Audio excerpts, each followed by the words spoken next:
Welcome to the Fun with Education channel.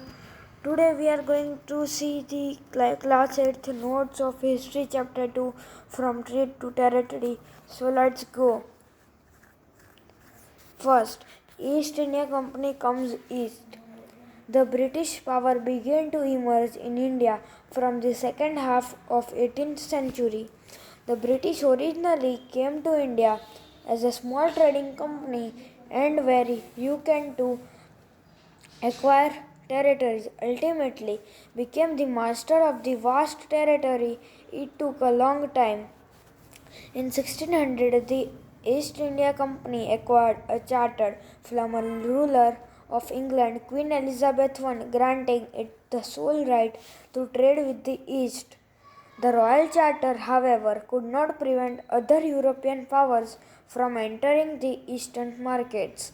The Portuguese established their presence in the western coast of India and got their base in Goa.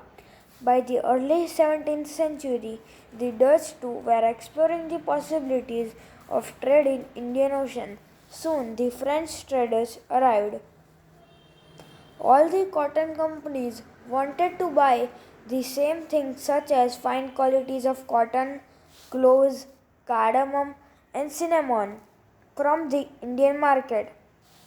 Competition amongst the company pushed up the prices. The first English factory was set up on the banks of River Hooghly in 1651. Soon the trade expanded and the East India Company persuaded merchants and traders to come and settle near the factory. Second point, East India Company begins trade in Bengal. By 1696, it began building a fort around the settlement. It also bribed Mughal officials into giving the company zamindari rights over three villages. One of these was Calcutta, which later became the city of Kolkata or Calcutta, as it's now called. The Mughal Emperor Aurangzeb to issue a firman granting the company the right to trade duty free. Third point, how trade led to battles. The officials of company who were carrying on private trade were expected to pay duty, but they refused to pay, which angered the Nawab of Bengal, Murshid Quli Khan. This led to fierce battles. After the death of Aurangzeb, the Bengal Nawabs Murshid Quli Khan, Ali Bardi Khan, and Sirajuddaulah, one after another, refused to grant the concessions to the company. The Battle of Plassey, fourth point. In such a situation, the company began to think about replacing Sirajuddaulah. This finally led to a battle of Plassey in which Sirajuddaulah was defeated by the company. It was the first victory in India.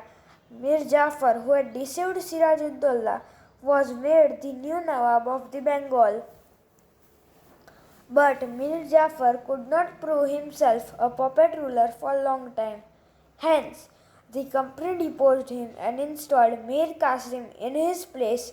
When Mir Qasim complained, Tan was defeated in the Battle of Buxar. After the Battle of Buxar, the company appointed residents in Indian states. These residents were political or commercial agents, and their job was to serve and for the interest of the company. Through the residents, the interfering in the internal matters of Indian states starts. Soon the company forced states into a subsidiary alliance. Fifth point, company rules expands. Whenever the company saw a threat to its political or economic interest, it resorted to direct military confrontation. In this regard, we can give example of Mysore. Mysore had become powerful under rulers like Hyder Ali and his son Tipu Sultan. The company fought four wars with Mysore. Only in the last battle of Seringapatanam did the company ultimately win a victory. Tipu Sultan was killed defending his capital Seringapatam. The company also subdued the Marathas in series of war. From the early 19th century, the company pursued an aggressive policy of territorial expansion. Sixth point, the doctrine of lapse. Under the Governor General Lord Hastings, a new policy of paramountcy was initiated. Following this policy, the company annexed several states.